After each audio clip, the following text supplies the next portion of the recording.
Buenos días. Debido a lo mal de tiempo que vamos por distintas circunstancias, pues bueno, para terminar el barroco, como no nos da tiempo a verlo todo bien en clase, lo vamos a hacer así por una serie de vídeos. Vamos a ver la pintura, que es lo que nos quedaría con la escultura española, que yo espero verla mañana viernes en clase y si queda algo, terminarlo el lunes. En la pintura barroca, pues vamos a tener lo mismo que en arquitectura y en escultura, donde el contexto es primordial. Por un lado tenemos una España católica, donde va a predominar la pintura religiosa, mientras que en la parte del centro de Europa lo que va a predominar es la pintura o bien mitológica o de retratos y paisajes, ¿vale? Que va a ser la que más guste en aquellos momentos. Por un lado va a ser una pintura que en algunos casos va a destacar mucho el colorido que tiene, pero por otro lado lo que vamos a ver también son esos juegos de claroscuro tan llamativos en la pintura barroca en este momento. Pinturas muy movidas, con mucha energía, mucho dinamismo, donde encontramos figuras que se retuercen, que vuelan, en fin, mucho movimiento, salvo en los retratos que suelen ser algo más estáticos.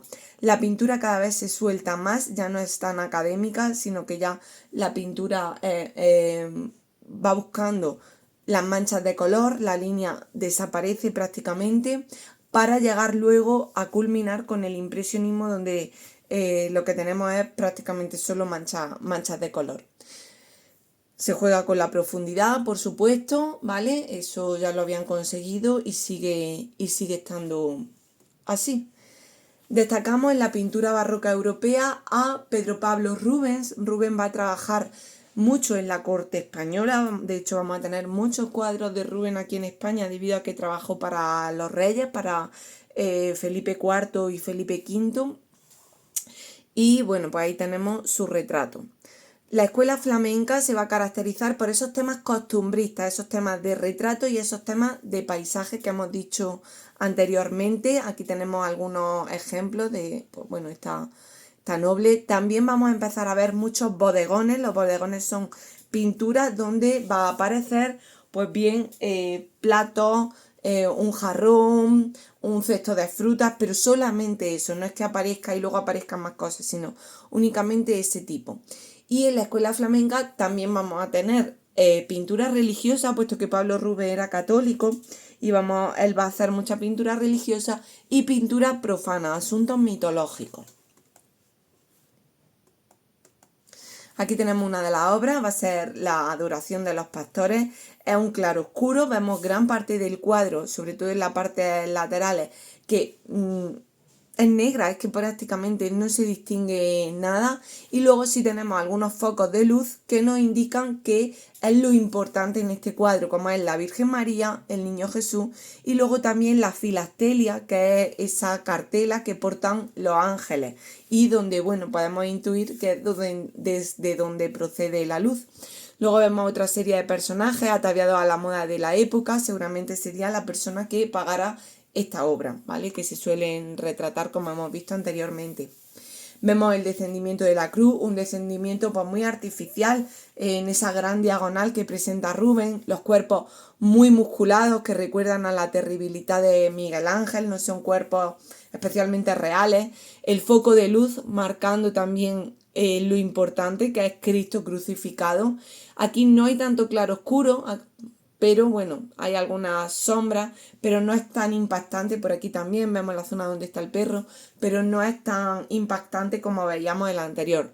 De nuevo, esa gente que baja a Cristo de la cruz, pues ataviado a la moda de la época, no presentan una vestimenta del siglo I después de Cristo, que sería como vestirían bueno, pues personajes que acompañaron a Cristo en la bajada de la cruz. La Asunción de la Virgen María, otro tema religioso.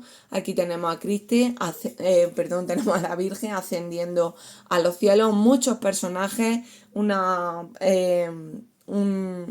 escena con mucho movimiento, con la Virgen ascendiendo, con esa mano alzada, los ángeles, en la parte inferior también, voces alzando a la Virgen, algunos sorprendidos, cuerpos musculados de esa influencia miguelangelesca. Otro tipo de asunción, aquí vemos como la pincelada prácticamente está ya desaparecida, lo que tenemos son grandes manchas de color, el claroscuro, bueno, pues lo vemos aquí, tenemos grandes focos de luz en la Virgen y también en la parte inferior, en esa gente que está observando cómo la Virgen asciende al cielo. La adoración de los magos, igual, muchísimas manchas de color, la línea está ya totalmente perdida, así aquí de nuevo pues vemos ese claroscuro con las figuras de la Virgen y del Niño Jesús muy resplandecientes, mientras que, bueno, pues el resto de personajes lo que los vemos son bastante más oscuros, algunos resaltan como el de la túnica roja, es uno de los Reyes Magos, aquí acompaña el resto de los reyes. Figura con esa terribilidad también un poco miguelangelesca que vemos aquí.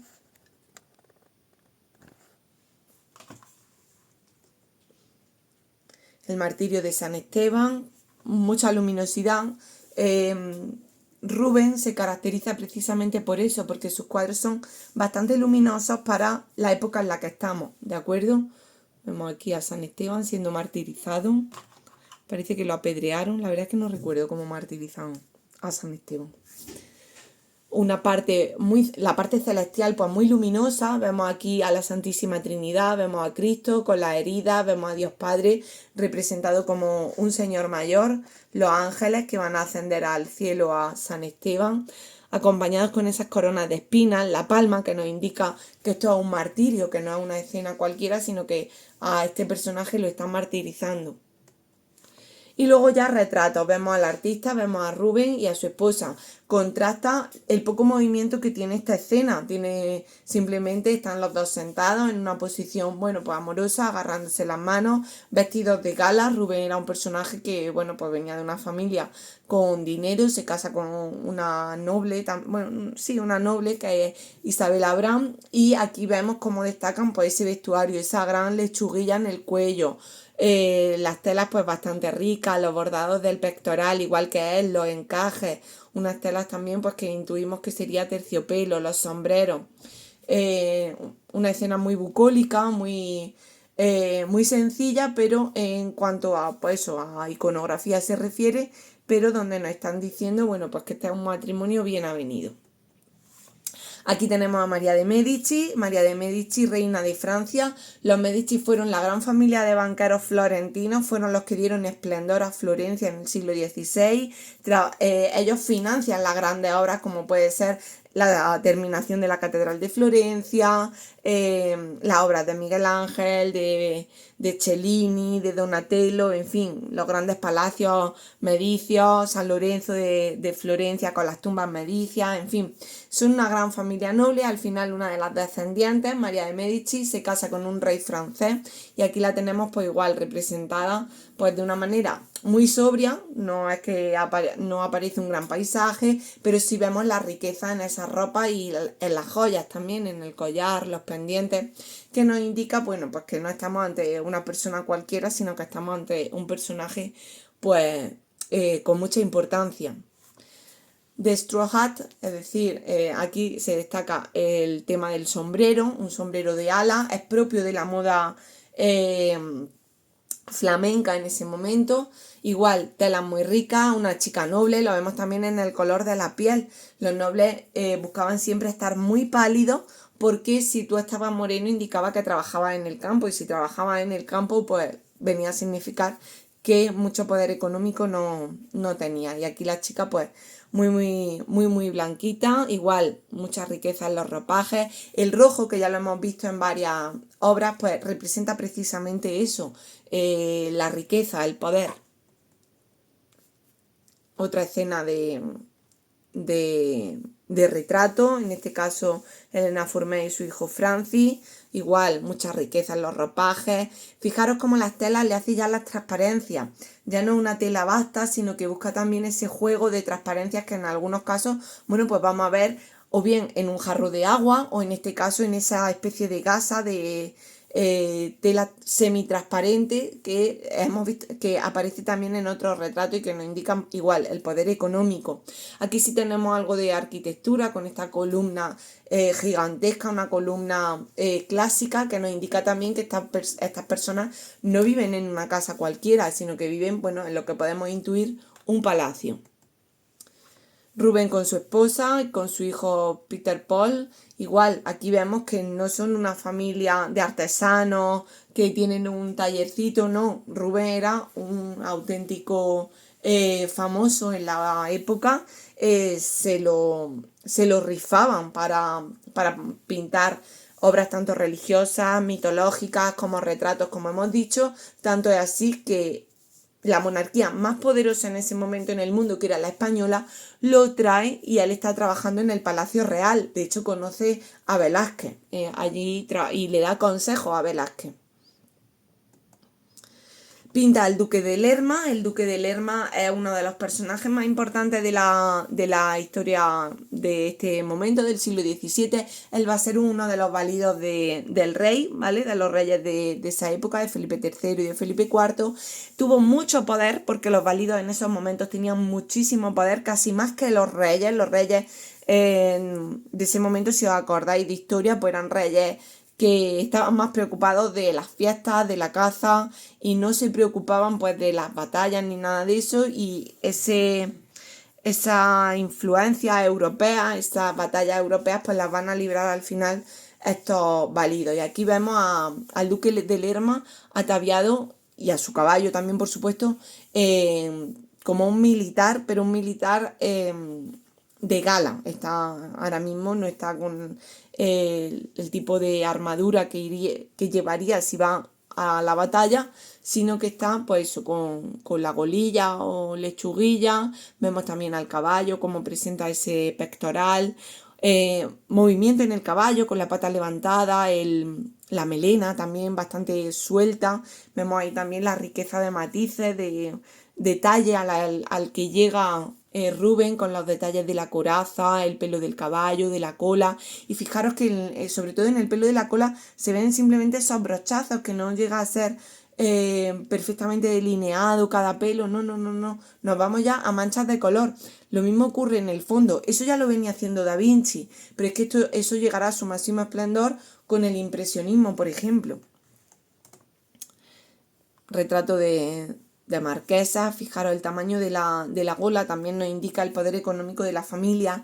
Esta tela con tanto brillo, que puede ser satén, puede ser raso, nos indica que es una tela muy rica. Detrás el terciopelo, la arquitectura clásica, nos está indicando que estamos ante una persona con mucho poder, tanto económico como social.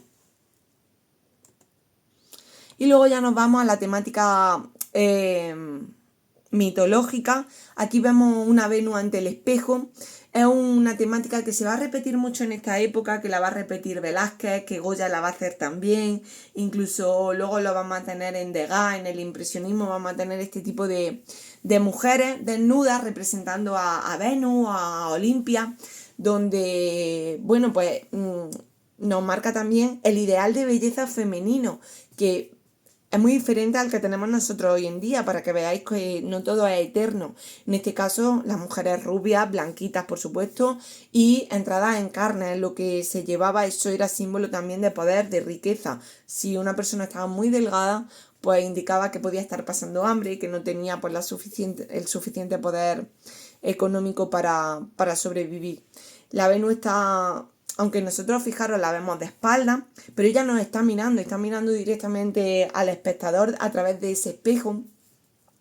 Estas son obras que no están a la vista de todo el mundo, se hacían bajo encargo normalmente de personas con cierto poder económico, y que no las iban a tener expuestas en los sitios públicos de la casa, en los salones, por ejemplo, sino que las tenían en las estancias privadas, para solo poder disfrutarlas ellos, normalmente en las estancias además masculina, ¿de acuerdo? Aquí vemos también cómo representa la riqueza a través de la persona que está acompañando a la Venus, que es una persona negra. Estamos hablando que ya se está comerciando con esclavos. Los esclavos negros que se llevaban tanto a América como se empezaban a traer a Europa, aunque no tanto, fue más un comercio entre África y América, pero también a Europa llegó ese comercio, que quien tuviera un esclavo de color era una persona que tenía mucho poder económico. Aquí igual vemos el rapto de las hermanas de Leucipo, una obra con muchísimo movimiento, aunque vemos una composición casi piramidal, ¿no? Con el caballo que está en la parte, está con las piernas alzadas, en la parte inferior pues quizá algo más baja, las manos elevándose de estas dos hermanas, pero, pero bueno, están retorcidas entre ellas, los caballos también están girándose, mucha mancha de color vemos también en algunos casos en las crines de los caballos, en las telas de aquí abajo, en el paisaje. Vemos también aquí el foco de luz para que nos fijemos en quiénes son los personajes en los que nos tenemos que fijar, que son estas dos mujeres con ese ideal de belleza tan marcado también, esas pieles blancas, carnosas, pelo rubio, pelirrojo, en contraste con las personas que los están raptando, que es totalmente opuesto, tienden a morenos, el pelo más negro, más rizado también, que eso también nos da una diferencia de clase social y diferencia en los focos en los que nos tenemos que fijar en la obra. El rapto de Europa. Vemos aquí a la diosa Europa con Zeus representado como ese caballo, esa vaca, ya que Zeus sabemos que podía transformarse en diferentes animales. Vemos aquí a Cupido, a Eros también, ¿vale? Zeus quería enamorar a Europa, y por eso tenemos aquí esa representación del amor, y se convierte en vaca para poder raptarla. Vemos igual esa neblina que ya hacía Leonardo da Vinci, ¿vale? Ese esfumato donde, bueno, pues los días más claros, pues se ve mucho más fácil el fondo, pero días que hace niebla o que la atmósfera está más cargada, pues no vemos con tanta claridad lo que tenemos al final en el paisaje. Aquí igual, mucha mancha de color, movimiento en Europa, en la tela de Europa, en Los Ángeles. El juicio de París, con las tres gracias, ¿vale? El juicio de París estaban estas tres gracias, estaban bueno, preguntándose quién de ellas era la más guapa, y se encuentran a París y a la que, bueno, dicen que a la que le entregue una manzana dorada, pues esa será de la que él se enamore, la más bella, y aquí ellas están mostrándole, perdón, su encanto a París, que está aquí con esa manzana dorada. Y aquí vemos las tres gracias. Este es el cuadro, podemos decir, quizás más famoso de Rubens, ¿de acuerdo? Donde tenemos esas tres gracias en el bosque, bueno, pues en un estado de júbilo, de juego, representadas desnudas, por supuesto, con ese ideal de belleza, alguna tela transparente, pero vamos, que no tapa absolutamente nada. Perseo liberando a Andrómeda, el paisaje del arco iris, nos vamos ya al tema de los paisajes que van a gustar tanto en el barroco flamenco. Esto viene de la escuela de Venecia. Al final del Renacimiento en Venecia pues se dedican a hacer muchos paisajes con muchos personajes, muchos detalles. Esta es la evolución de esos paisajes de la escuela veneciana. Vemos siempre pues eso, el tema del esfumato. Aquí vemos el arco iris, una escena muy bucólica en el campo, pastoreando los pastores, algunos durmiendo, los perros ya campesinos, ya no se representa tanto a una clase social alta, sino que tenemos clases quizá un poquito más bajas que también son muy representadas en este momento. Igual aquí, paisaje con ganaderos, el claroscuro ya se intuye por aquí, por donde va a venir la tormenta, ¿no? El cielo ahí, o la noche, no sabemos muy bien. Aquí igual, una danza de los paseantes, gente del pueblo haciendo juegos populares. Esto luego lo va a representar muy bien Goya. Goya va a ser un gran artista en cuanto bueno, pues a la sociedad del momento, y no solo a la sociedad de clase alta. Tenemos a Van Dyck también, va a ser uno de estos flamencos, ¿vale? Lo tenemos aquí representado, va a ser también un pintor de retratos, creador de la escuela inglesa para el rey Carlos I, Guillermo II de Orange. Y aquí tenemos, bueno, pues la representación, el retrato de Van Dyck desde sus diferentes perfiles, de frente y a derecha y a izquierda. Un personaje también, bueno, pues que va a vivir bastante bien, más o menos en la época, porque va a trabajar para los reyes, lo vemos en los encajes. El fondo nada, fondo totalmente neutro. Aquí Carlos I, bueno, pues en una posición de caza, el rey inglés. Igual claro oscuro, la parte clara, el personaje que nos quieren mostrar. En la parte oscura, bueno, pues esos sirvientes, el que está con el caballo. Y luego pues el paisaje con ese fumato, una línea ya totalmente difuminada. Retrato de Margarita. Gente noble, inglesa, perdón. Pero bueno, aquí lo importante es Rubens. El siguiente en importancia va a ser Rembrandt, de la pintura holandesa.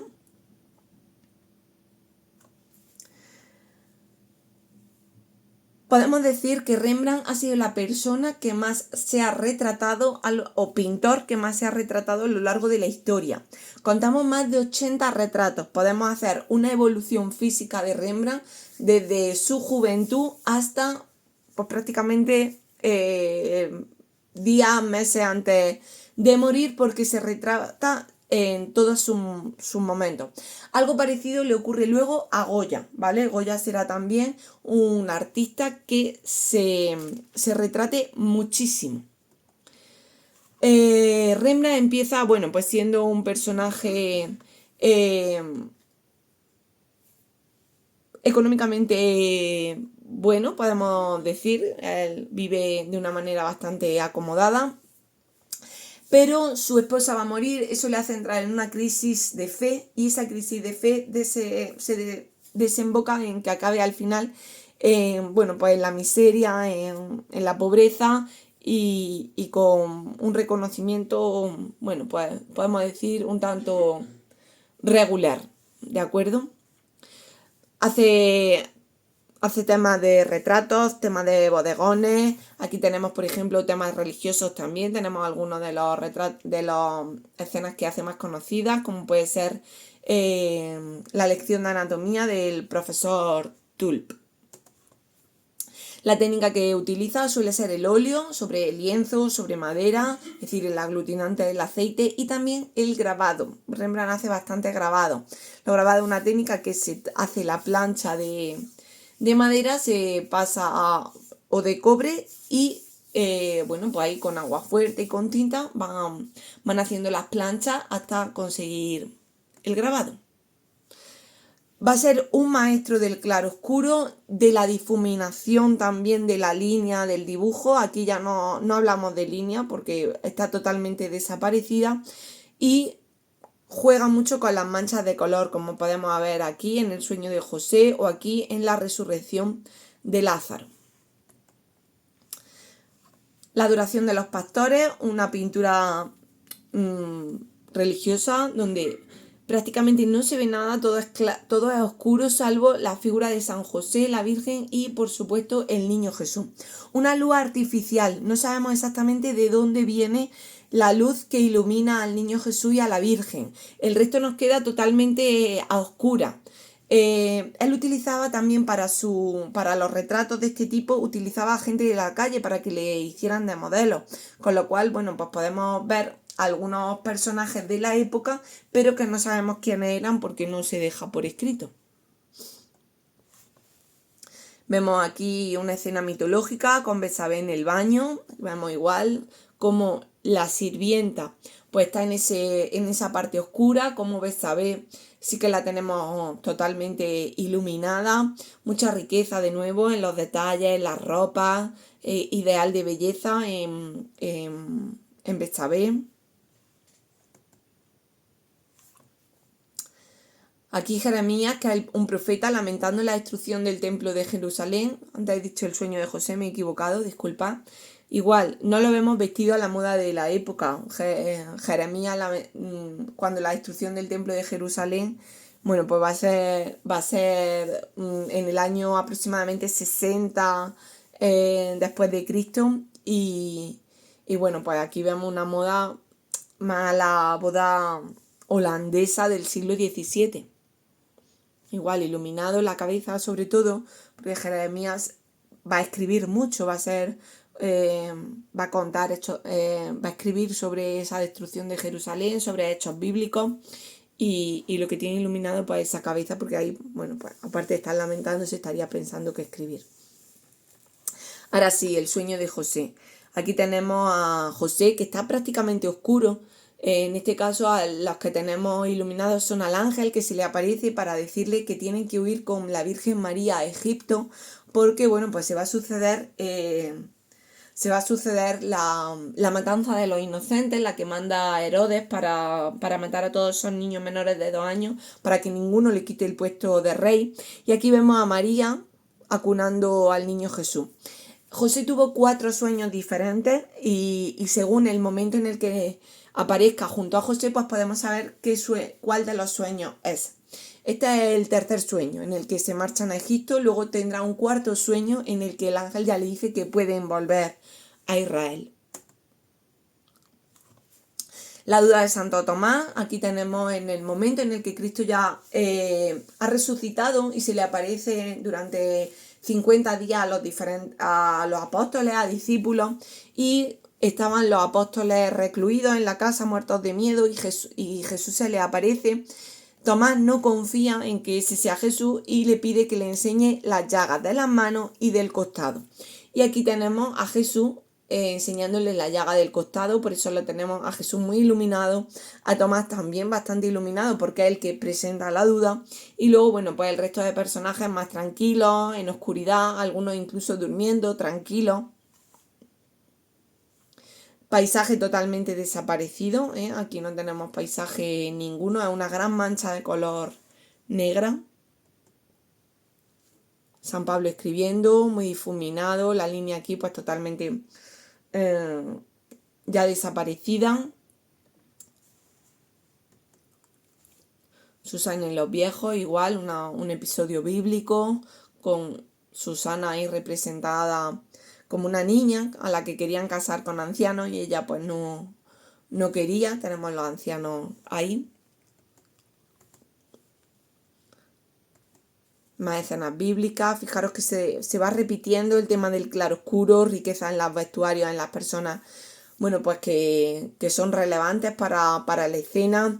La moda que utiliza Rembrandt en muchos casos es la moda de la época, no es la moda del siglo I ni del siglo II después de Cristo. El descendimiento de la cruz, paisajes pues prácticamente desaparecidos. Otro descendimiento. La cena de Maús, la cena en la que se aparece Jesús a los discípulos y parte el pan, y es el momento en el que ellos le reconocen después de la resurrección. Igual, la iluminación que tiene Jesucristo, la resurrección de Lázaro, que la hemos visto antes, Pedro negando a Cristo. Fijaros como ya aquí es que nos vamos a manchas de color, es que si nos acercamos mucho es que no vemos la escena, es que simplemente vemos esas manchas, esas pinceladas sueltas, donde no hay ya ningún tipo de línea, sino que esa línea pues ha desaparecido prácticamente. Nos encontramos ante un ambiente bastante, podemos decir, nebuloso. Aquí pasa exactamente igual. Las figuras no están apenas contorneadas, simplemente, bueno, pues un poco los rostros para darle énfasis, pero muy poco más, en la pincelada se pierde. Algunos detalles de la obra, como puede ser, fijaros, cómo le hace la arruga a los pies, el gesto de ese padre que ha recibido a su hijo que estaba perdido, ese abrazo. Luego los retratos que hace, pues muy, muy sencillos, con un análisis psicológico de los personajes totalmente individualizado. Aquí no hay idealización ninguna, vestidos a la moda de la época. Normalmente a quien va ¿A dónde va, Rafa? Disculpa. lo vemos, pues ya os digo, representado, bueno, pues muy sencillo, a la moda de la época. La novia judía, retrato de Saskia. Saskia era la mujer de Rembrandt. Va a ser el gran amor de su vida. De hecho, cuando ella muere, que muere bastante antes que su esposo de tuberculosis, si no recuerdo mal, él lo va a pasar fatal, va a entrar en una gran crisis emocional, religiosa, que le va a llevar a hacer pues, unos cuadros pues cada vez más oscuros, más difuminados. Aquí la vemos pues una chica joven, en plena flor de la vida, vestida de una manera sencilla. Rembrandt no era, aunque era de buena familia, pero no era especialmente rico ni millonario. Tuvieron además bastantes hijos, con lo cual tampoco... pero bueno, no vivieron mal mientras el matrimonio funcionaba. Vemos ella que tiene alguna joya, algún collar, la tela, bueno, no está mal. Aquí de nuevo pues más retratos, fondos neutros, individualización total.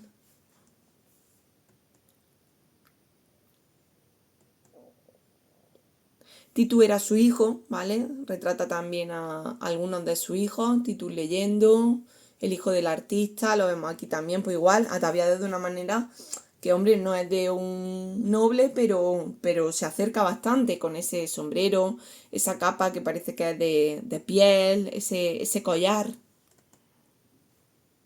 Saskia de joven. Retrato hace muchísimo, o sea, tiene una colección de retratos impresionante. Y fijaros aquí el detalle, cómo hace las manos cuando vamos hacia mayores, aunque uno se ponga mucho votos en la cara y demás, las manos se notan mucho, las manos envejecen también, por supuesto, nos salen manchas, las falanges, las venas no empiezan a sobresalir. Y aquí pues fijaros cómo todos esos detalles lo hace unas manos muy naturalistas, al igual que el rostro, pues esa arruga, esa mirada cansada ya de la vejez, ese claroscuro, la parte de la sombra de la cara, con respecto a la parte donde incita la luz. Los retratos en grupo también le gustan, representan escenas cotidianas, como puede ser la lección de anatomía del profesor Tulp o la ronda de noche, que es otro de los cuadros famosos que tiene. Aquí en la lección de anatomía es un cuadro llamativo porque, bueno, la religión no había permitido hasta hacía demasiado tiempo abrir los cuerpos humanos, los cadáveres, con lo cual, aunque bueno, pues se hacían investigaciones de manera secreta, lo hacían en algunos casos a riesgo de que fueran condenados por, por el tribunal eclesiástico, pero no se sabía bien cómo era el cuerpo por dentro. De hecho, a Miguel Servet, un médico español, se le va a condenar por la Inquisición por hablar de que la sangre circulaba alrededor del cuerpo. Así que haceros una idea de bueno, el conocimiento que teníamos de nuestro interior. Pues aquí vemos ya un momento en el que se está abriendo un brazo. Los personajes están ahí atendiendo al profesor, que es el que está con el sombrero, pero hay unos personajes que están pendientes de nosotros. Tenemos este aquí que no está pendiente de lo que está leyendo, está pendiente del espectador. Y es que eso es algo que le gusta mucho hacer a Rembrandt, que es que los personajes retratados miren a los espectadores.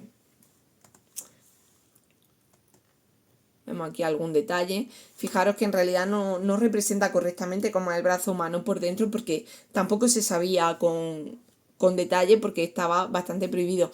Pero fijaros en el brillo de la uña, ¿vale? Cómo incide la luz y cómo él consigue darle ese matiz a la uña que parece que es una fotografía más que una pintura. Y aquí con la ronda de noche, pues igual, era, bueno, pues en momentos de guerra y demás, se hacía una ronda nocturna para ver que todo estuviera bien. Es un cuadro gigante, no recuerdo bueno, lo pone aquí, de más de 3 metros de ancho y 4 de alto. Todos son retratos, ¿vale? Aquí todos los personajes son reales. Y aquí tenemos a la niña, que era la hija de Rembrandt, asomándose muy iluminada para que nos fijamos bien en ella, una chica, una niña que no estaría en esa ronda de noche, ya que, pues bueno, iban los soldados, los hombres, las mujeres no tenían cabida en este tipo de cosas.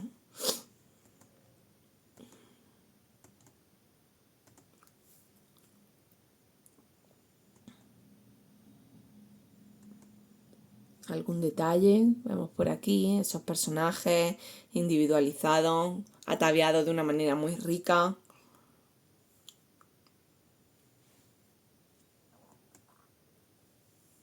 El arcabucero también, una de las figuras clave en estos momentos. Y bueno, la ronda de noche pues ha servido para monumentos, en películas aparece algunas veces, en fin. Aquí el sindicato de gremios de pañeros, pues igual, los paños eran algo muy importante. España tenía una gran industria de paños que vendía en la zona de Holanda, de Flandes, y allí también había una industria de paños muy importante. El gremio de pañeros era muy poderoso porque ya os digo, en el tema comercial, pues tened en cuenta que no había abrigos, la gente se abrigaba con los paños, con las mantas, entonces pues bueno, eran bastante poderosos y aquí lo vemos en la riqueza de la estancia, cómo ellos se vestían. Autorretratos, ya hemos dicho que se retratan muchas veces, aquí tenemos algunos de ellos. Aquí vemos cómo va pasando los años, cómo se sigue retratando, ¿eh? La diferencia entre este que es de los primeros que se hace a este que es de los últimos, si no es el último. Aquí fijaros, ¿eh? Cómo marca el cabello, pero es una gran mancha de color. Juega con las sombras, casi no se le ven los ojos.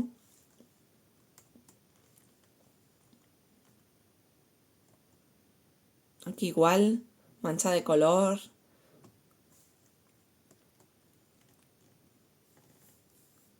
La madurez, cómo le va llegando poco a poco, ya de adulto. Este es uno de los mejores momentos todavía vital. Y luego ya como él se va abandonando, porque ya no tiene nada por lo que luchar, ya se ha muerto Saskia, y fijaros el rostro también de pena, en comparación, pues bueno, quizás con este rostro, que aunque es bastante hierático, pero bueno, más pillo, más pillín, igual que aquí, de asombro. Aquí no, aquí es un rostro triste, demacrado, las arrugas ya que se le van notando, las manchas en la cara. Y aquí pues igual, el tema del vestuario también bastante descuidado ya.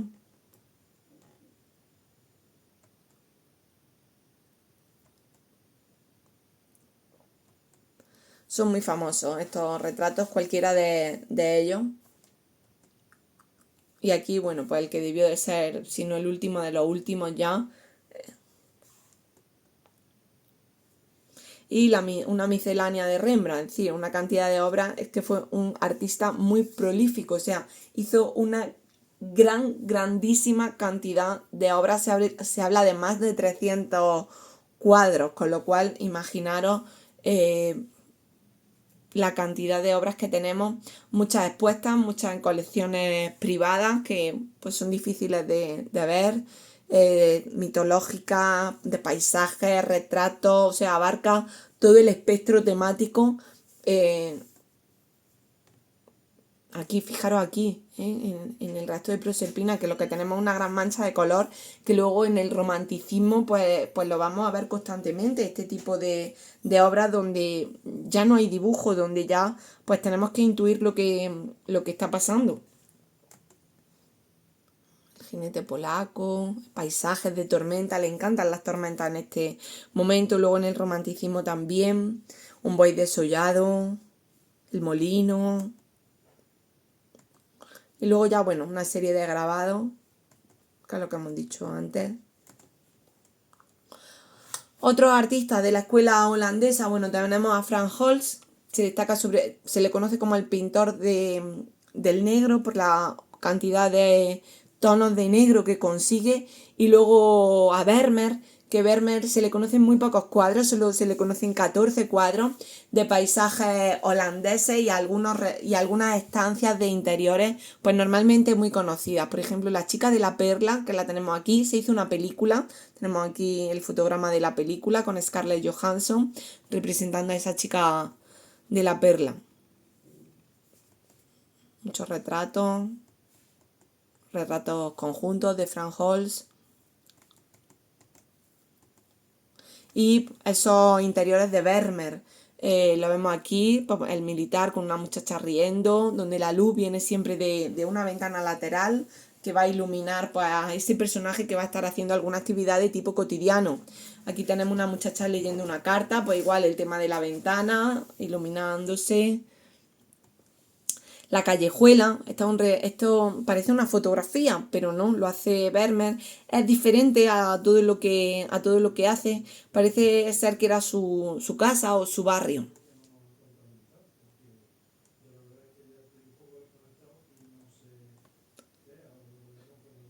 El tema de la lechera también, que a lo mejor suena porque la marca La Lechera, la de los yogures, pues la ha utilizado para, bueno, pues para hacer su anuncio. Igual, una escena cotidiana, una ventana lateral desde donde incide la luz y en este caso pues gente del pueblo, no retrata gente así ni rica ni nada por el estilo. La joven y el vaso de vino, alguna vista de su ciudad, de Delft. Esto recuerda ya pues eso al impresionismo que está ya al caer, el impresionismo va a ser en el 18, a mitad del 18, y donde lo que vamos a tener va a ser muchos paisajes hechos a base de manchas de color, buscando los efectos de la luz y el agua. Y aquí vemos ya esos efectos de la luz, el agua, las sombras, los reflejos, la lección de música, otra de las escenas que tenemos. La muchacha con la jarra de agua, fijaros que es bastante repetitivo. La encajera.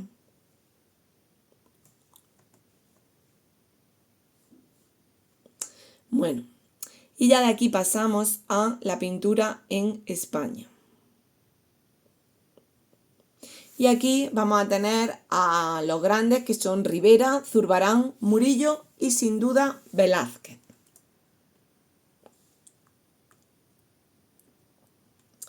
La pintura barroca en España se caracteriza por el mecenazgo de la corte, es decir, va a ser la corte y la iglesia los que paguen la mayoría de la obra. Una temática predominantemente religiosa, podemos encontrar de otro tipo, pero normalmente religiosa, ausencia de sensualidad, claro, lo religioso y la sensualidad no son amigos, mucho tenebrismo, mucho realismo también, y vamos a tener diferentes focos. Por un lado, el foco andaluz, por otro lado, el foco madrileño, ¿de acuerdo? En este caso vamos a tener el reinado de Felipe III, Felipe IV, que van a ser los que promuevan a estos artistas. En un primer momento destaca Francisco de Ribalta, ¿vale? Pues tiene obras en el Escorial. Aquí vemos a San Bernardo Cristo abrazando a San Bernardo, ¿vale? En uno de los episodios místicos que tiene este santo benedictino, porque la vida de los santos se va a poner muy de moda en la época y vamos a tener grandes pinturas dedicadas a los santos, por el tema, pues sobre todo de la mística, de esa defensa de la religiosidad, de esas reformas que se están llevando a cabo en las órdenes eclesiásticas. Aquí igual vemos a San Francisco reconfortado por un ángel. San Francisco, pues una de las cosas que tiene es que tiene los estigmas de Cristo. Los estigmas es cuando a una persona pues siente el dolor de Cristo y se le hacen heridas donde Cristo tuvo los clavos de la cruz en las manos, en los pies. También puede aparecer el estigma de la corona de espinas, y aquí vemos perfectamente cómo se ha representado.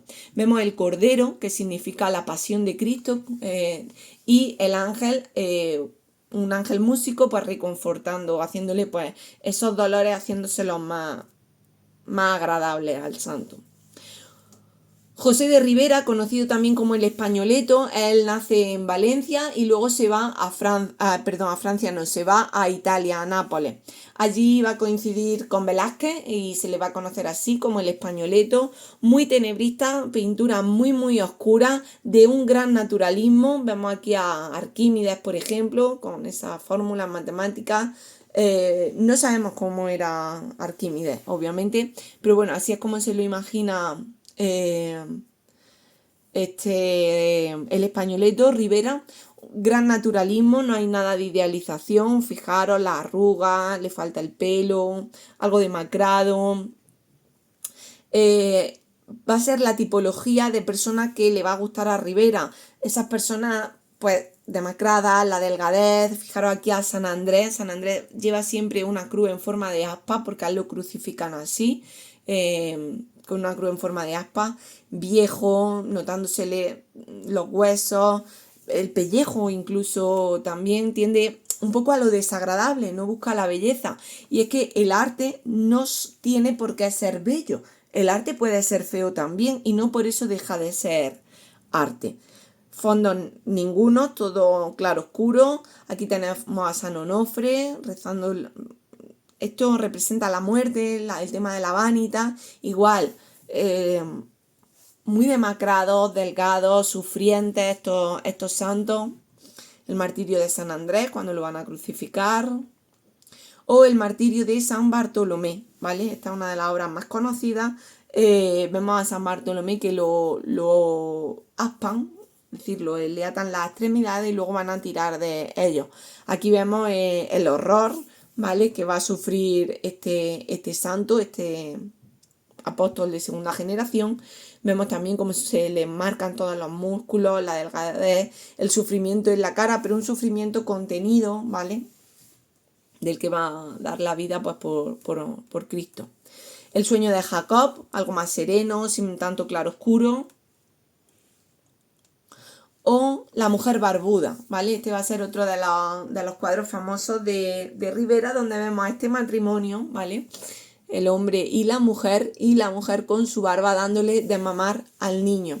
Se intentan representar también, como ya hemos dicho, lo feo, las deformidades humanas, ¿vale? Que no todo es perfecto, sino que también hay, bueno, escenas quizás más grotescas, más fuera de lo común, pues también le gusta representarla. El pícaro, Patizambo, no deja de ser un enano, que luego Velázquez hará toda una colección de pinturas de enanos. Este tipo de personajes, ¿vale? Igual que la mujer barbuda, estaban mucho en la corte, servían para entretener cuando hacían cenas de gala los reyes y demás, pues los sacaban para entretener a sus invitados.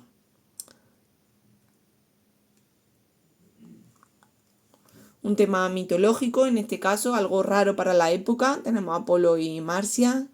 Igual el horror, la poca belleza que hay en este cuadro, salvo un poco en Apolo. Pero vemos a Marcia totalmente sufriente, oscuro el árbol, no se ve nada de detalle, parece que está en la sombra. La Sagrada Familia, aquí sí, algo más de belleza, claro oscuro en el San José, muy iluminado el Niño Jesús como siempre. Magdalena penitente, María Magdalena ya en la cueva, ¿vale? Ya se ha retirado. La vemos, pues bueno, aquí con el frasco de perfume, porque dicen que ella fue la que limpió con perfume los pies de Jesús.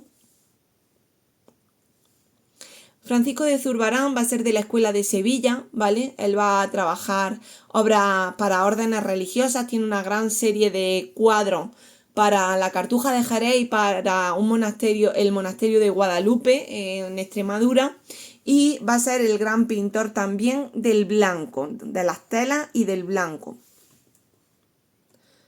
Aquí tenemos a San Francisco ataviado con esa túnica, los nudos de la orden franciscana, está ahí en una posición pues penitente, rezando, meditabundo.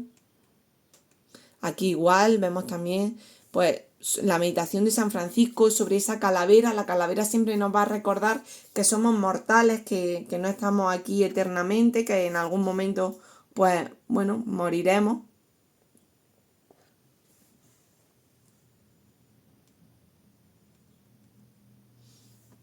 la visión de San Pedro Nolasco. O la aparición de San Pedro a San Pedro Nolasco. O sea, aquí tenemos a San Pedro lo crucifican boca abajo, al contrario que a Jesús. Hubo varios discípulos, varios apóstoles que fueron crucificados, San Andrés, San Pedro, pero ninguno quiso que lo crucificaran como a su maestro. Por eso a San Pedro lo crucifican boca abajo y a San Andrés con esa cruz en forma de aspa. Luego vamos a tener esas escenas de los monjes cartujos. Los monjes cartujos se caracterizan porque no hablan, solo pueden hablar un poco en el refectorio. Y aquí tenemos la escena del refectorio de la Cartuja. El refectorio es la zona de la comida. Esos monjes ataviados con sus túnicas, esos blancos que destacan tanto en la pintura de Zurbarán y que se llegan a contar más de 20 tonalidades de blanco distintas en sus pinturas. Y luego una colección de santas y mártires ataviadas a la moda de la época, cada una de ellas con su atributo. Aquí tenemos a Santa Margarita, por ejemplo, con el dragón, porque ella se enfrenta a un dragón ataviada pues, a una manera de campesina. Tenemos aquí a Santa Casilda, por ejemplo, una santa bueno, pues que venía de una familia noble. Los bodegones que hemos hablado antes, Zurbarán nos hace ya algunos de los bodegones. Aquí tenemos pues este bodegón de naturaleza muerta, que se puede llamar también, de estas jarras o jarrones, cada uno de un material distinto y podemos distinguir perfectamente el material. Aquí un material metalizado, cerámica vidriada, el barro, en un claroscuro total, ¿vale? No hay ningún tipo de paisaje ni se intuye nada. Aquí igual otra naturaleza muerta, pues con esta taza de té o de café con la rosa, las naranjas, los limones, el mimbre, es que casi lo podemos tocar, está tan bien hecho, tan natural que casi podemos acariciar y notar la rugosidad de ese cesto. Temas históricos como puede ser la defensa de Cádiz frente a los ingleses. Tenemos aquí a la ciudad de Cádiz, tenemos a las barcas inglesas ahí empujando y bueno, pues esa serie de nobles intentando hacer un poco la estrategia para que no entren los ingleses en Cádiz. El Agnus Dei, el Cordero, representa a Dios, ¿vale? Esta es una pintura que aunque no lo parezca es una pintura religiosa, el Cordero de Dios, ¿vale? Cuando ya ha sido sacrificado, por eso lo vemos pues ya muerto con esas patitas ahí agarradas, ¿vale? Aunque si no nos dijeran nada, pues puede ser una naturaleza muerta. Y vemos la lana del cordero que igual nos da esa sensación esponjosa de esa lana de ese corderito tan tranquilo, ¿eh? Luego tenemos a Murillo. Murillo va a ser otro pintor de la escuela sevillana. Obviamente conoce la obra de Zurbarán, de Rivera, va a tener también cierto contacto con Velázquez, aunque él ya va a ser mayor cuando Velázquez entre en escena. Aunque viaja varias veces a la corte, a Madrid, su trabajo lo va a realizar sobre todo en la ciudad de Sevilla y en la ciudad de Cádiz, donde muere porque se cayó de un andamio. Mientras estaba realizando una obra de arte para un convento de Cádiz, se cae del andamio y falleció. Aquí tenemos su autorretrato, este pintor también se retrata. El pintor Murillo es un pintor muy dulce, no trata temas grotescos, al contrario, escenas familiares, escenas de niños, le encantan los niños, escenas religiosas, muy naturalistas. Aquí tenemos, por ejemplo, pues eso, esa adoración de los pastores, claro oscuro, de nuevo, pues las figuras iluminadas siempre son las mismas. Aquí igual, una Sagrada Familia, pero una Sagrada Familia muy naturalista, no están en una posición celestial o santificado, sino que están en la casa, jugando con el perro, con el pajarillo, la Virgen haciendo trabajos en el telar, San José con sus herramientas de carpintería aquí en la parte de detrás, una escena pues muy alegre. La huida a Egipto, pues igual, una escena que, bueno, que aunque están huyendo, pero nos marca la dulzura, los ángeles, la serenidad de los personajes, del borriquillo. La anunciación de la Virgen María, igual, ella parece ser cosiendo, estaba ahí en su taller. Vemos las azucenas, que son símbolo de pureza, de que la Virgen fue pura antes, durante y después del nacimiento de Cristo. El tema de de la encarnación, que es cuando baja la paloma del Espíritu Santo, el Espíritu Santo en forma de paloma, haciendo referencia a que ya está embarazada la Virgen María. Aquí Cristo como buen pastor, de nuevo pues vemos a ese cordero también que nos va a anunciar qué le va a pasar después. Los colores que utiliza son colores muy claros, colores pastel, los rosas, los azules. Jesús con San Juanito. De nuevo el cordero, ¿vale? Normalmente en la escena donde aparece Jesús de niño, pues va a aparecer cordero como anunciando la pasión. Vemos como San Juanito tiene siempre un bastón en forma de cruz que nos va a anunciar la crucifixión. San Juan es el último profeta y Cristo dándole de beber a San Juanito. Es una escena que no aparece en los evangelios, parece ser que ellos de niños nunca coincidieron, San Juan y Cristo, que coinciden a raíz del bautismo. La Inmaculada. Murillo coge un tipo de Inmaculada que que reproduce en muchas ocasiones y que luego va a ser el modelo de Inmaculada que queda en el arte. Una Inmaculada vestida de blanco con ese manto azul ascendiendo al cielo en una nube rodeada de ángeles, de querubines, y al lado de ella, bueno, pues pueden aparecer las letanías del rosario, no es el caso. Puede aparecer también la media luna, símbolo del apocalipsis, ¿de acuerdo? Tampoco es este el caso.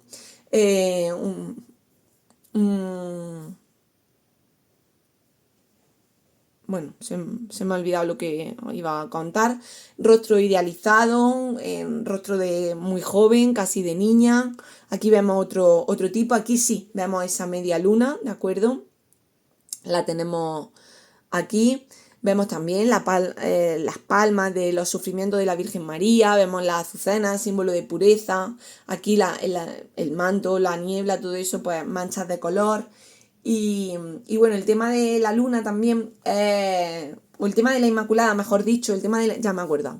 El tema de la Inmaculada es porque en ese momento, ya desde siglos antes se defendía el tema de la Inmaculada Concepción, de que la Virgen había sido inmaculada. Pero después de que la religión cristiana se dividiera, sobre todo en el norte, y una de las cosas que diferencian pues, los evangélicos, los protestantes, de los cristianos católicos, es que los protestantes no creen en la virginidad de la Virgen María, no creen en la figura de María como madre de Jesús, pero no que fuera virgen. Sin embargo, los cristianos católicos sí que defendían esa virginidad. Entonces, en un momento en el que ha habido esa división del cristianismo, los cristianos católicos tienen que hacer una defensa férrea de la Inmaculada, de la Virgen como Inmaculada. A lo largo de Andalucía, de España entera y de Europa entera, se defiende la Inmaculada Concepción de muchas maneras. Una de ellas va a ser a través del arte, a través de estas obras de arte que estamos viendo y que Murillo por eso va a hacer tantas, y otros pintores como Velázquez las va a hacer también. Pero otra manera en la que se defiende es haciendo los monumentos del triunfo. Si habéis estado en Granada hay una plaza que se llama Plaza del Triunfo. Allí hay un monolito que acaba con la Virgen María. Ese tipo de monolitos se hacen igual en todas las ciudades que defienden que la Virgen es virgen. Lo tenemos en Granada, lo tenemos en Cádiz, lo tenemos en Baeza, por ejemplo, que fue de las primeras ciudades en apoyar este tipo de misterios. Lo tenemos en Sevilla, en muchísimas ciudades, ¿vale? No sé si he dicho Praga, pero si no lo he dicho, pues en Praga también. Y va a ser en ese momento, creo que fue en el año 1814, cuando ya la Iglesia lo hace dogma. El dogma de la Inmaculada Concepción. Los dogmas de la Iglesia son aquellas cosas en las que un cristiano católico no puede dudar. Es así y punto. Y si no, pues te vas a otra religión y ya está. Entonces, que un cristiano católico no puede poner en duda la virginidad de María, por ejemplo, porque la Iglesia lo ha establecido así. Pero para eso antes ha habido una defensa previa. una defensa que se muestra en el arte de diferentes maneras, lo estamos viendo en los cuadros o en esos monumentos que yo os he contado. Y aquí tenemos pues de nuevo esas Inmaculadas que hace Murillo para convento de Sevilla, para iglesias de Sevilla, iglesias de Cádiz. Otra de las cosas que hace va a ser escenas cotidianas. Aquí vemos a un joven pordiosero quitándose las pulgas, ¿vale? Vemos a un niño descalzo, poca comida y expurgándose.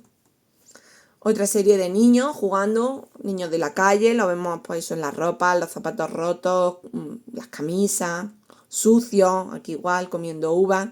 Esto un poco también la escena del pícaro. Había salido el Lazarillo de Tormes, y en el Lazarillo de Tormes la figura del pícaro, pues ya sabemos lo que ocurre con él, ¿no? Cómo engaña a esos personajes. Pues aquí también tenemos a esos niños como pícaros que roban pues para comer, para alimentarse. El aseo, una mujer con su dueña. También se le conoce a este tipo de obras como La Celestina, una chica joven buscando a su amor, y detrás la alcahueta, la Celestina, que va a ser la que propicie pues esos encuentros. También de nuevo pues por la literatura, porque ha aparecido en la literatura la obra de la Celestina. A Juan Valdés no lo vamos a saltar porque no nos da tiempo y no nos entra en el temario. Y nos vamos ya y nos vamos a Velázquez. La vamos a dejar aquí, que si no luego esto pesa mucho.